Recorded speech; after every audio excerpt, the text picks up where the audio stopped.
Assalamualaikum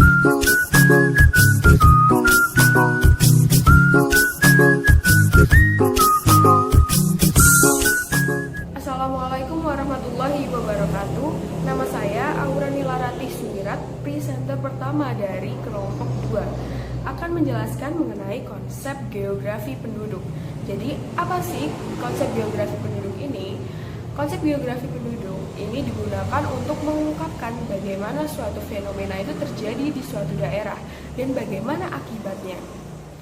Konsep geografi penduduk ini ada 10. Yang pertama adalah konsep lokasi. Konsep lokasi ini sering kita gunakan biasanya untuk menjawab suatu pertanyaan di mana. Nah, sedangkan lokasi itu dibedakan menjadi 2. Yang pertama adalah lokasi absolut dan yang kedua adalah lokasi relatif. Yang pertama, lokasi absolut, yaitu lokasi yang tetap, yang didasarkan oleh garis bujur dan garis lintang. Dan pemanfaatannya sering kita gunakan, biasanya menggunakan GPS kan. Nah itu biasanya kita melacak suatu lokasi itu menggunakan garis lintang dan garis bujur. Kemudian lokasi relatif. Lokasi relatif itu yang tidak tetap, yang berdasarkan benda-benda di sekitarnya. Contohnya adalah Taman Nasional Ujung Kulon. Dulu itu dia berada di Provinsi Jawa Barat, tapi karena adanya pemekaran wilayah, Taman Nasional Ujung Kulon itu sekarang masuknya adalah di wilayah Provinsi Banten. Nah, kemudian konsep yang kedua adalah konsep jarak. Jadi jarak itu dibagi menjadi 2. Yang pertama adalah jarak mutlak dan yang kedua adalah jarak relatif. Jarak mutlak adalah jarak yang tetap dan tidak berubah. Jarak seperti itu contohnya adalah jarak yang ada di peta. Nah, kemudian jarak relatif itu adalah jarak yang bisa berubah, yang bisa didasarkan oleh faktor lain seperti waktu. Jadi dulu kita menuju ke suatu lokasi membutuhkan waktu yang lebih lama. Nah, sekarang kita menuju suatu lokasi akan lebih cepat karena adanya transportasi dan teknologi yang lebih maju. Konsep yang ketiga adalah konsep keterjangkauan.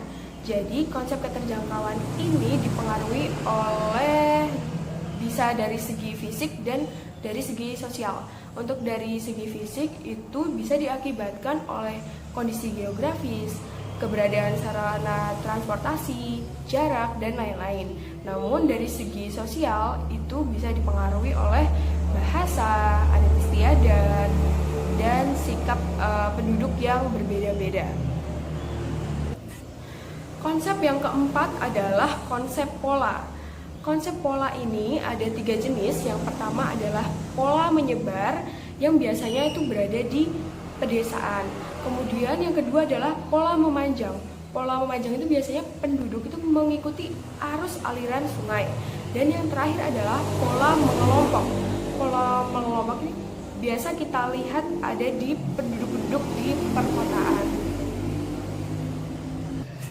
Dan konsep yang kelima adalah konsep morfologi. Morfologi adalah kenampakan muka bumi. Nah, kenampakan muka bumi pasti tidak datar ya. Nah, itu disebabkan di situ ada dataran rendah, dataran tinggi, gunung, pegunungan, bukit, perbukitan, lembah, teluk, dan tanjung.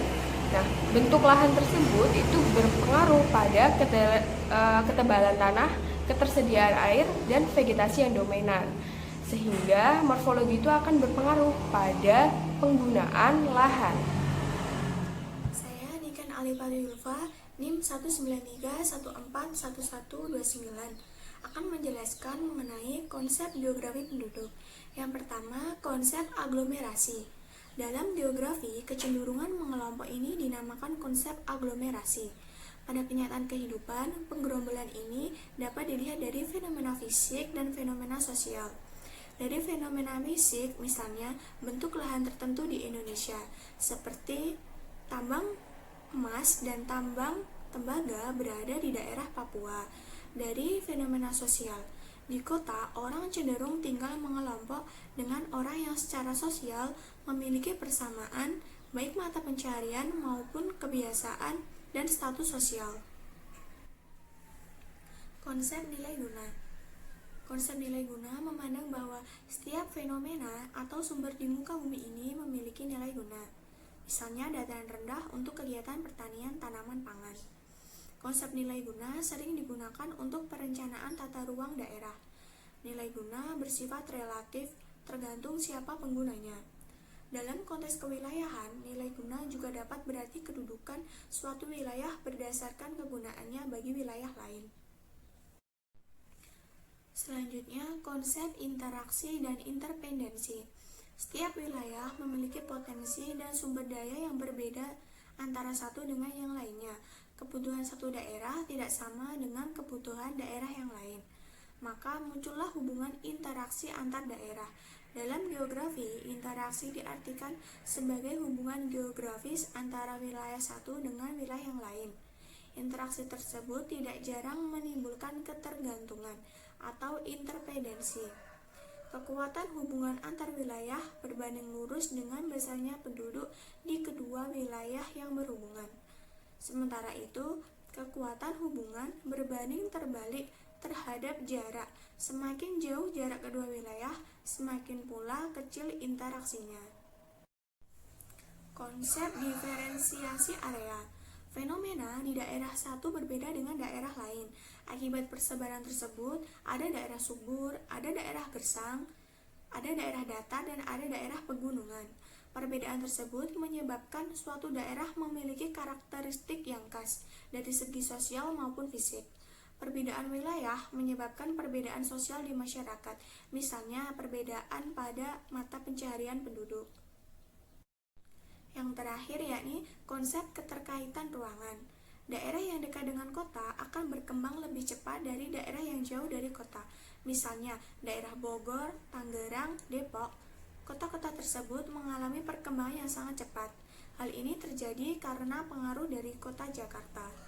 Saya Rindiani Tiara Fitri. Di sini saya akan menjelaskan mengenai pendekatan geografi yang terdiri atas 3 macam. Yang pertama keruangan, yang kedua ekologi, dan yang ketiga adalah kompleks wilayah atau regional. Pertama, pendekatan keruangan adalah upaya dalam mengkaji rangkaian persamaan dan perbedaan fenomena geosfer dalam ruang. Contohnya perencanaan pembukaan lahan baru. Data-data yang diperlukan untuk kegiatan tersebut terutama yang menyangkut keadaan lokasi, antara lain ketinggian tempat, kemiringan lereng, jenis tanah, dan keadaan air tanah. Hal itu diperlukan karena keadaan fisik lokasi dapat mempengaruhi tingkat adaptasi manusia yang akan menempatinya. Selanjutnya adalah pendekatan ekologi, adalah upaya dalam mengkaji fenomena geosfer khususnya terhadap interaksi antara organisme hidup dan lingkungannya. Misal manusia yang bertempat tinggal di pantai memiliki aktivitas yang berbeda dengan manusia yang tinggal di daerah pegunungan. Selanjutnya adalah pendekatan kompleks wilayah atau regional, adalah pendekatan yang fokus utamanya adalah region atau wilayah tempat suatu gejala dan masalah geografi tersebut terjadi. Pendekatan ini adalah upaya dalam mengkaji fenomena geosfer dengan menggunakan pendekatan keruangan dan ekologi. Contohnya mengkaji produktivitas lahan di Provinsi Sumatera Utara. Provinsi itu dibedakan atas kabupaten. Kemudian produktivitas dikaji secara ekologis untuk masing-masing kabupaten. Dari hasil yang berbeda akan muncul interaksi berupa aliran barang, orang, dan jasa dari daerah surplus menuju daerah minus. Dengan demikian, maka terjadi pula saling ketergantungan dan interaksi antar wilayah di provinsi tersebut.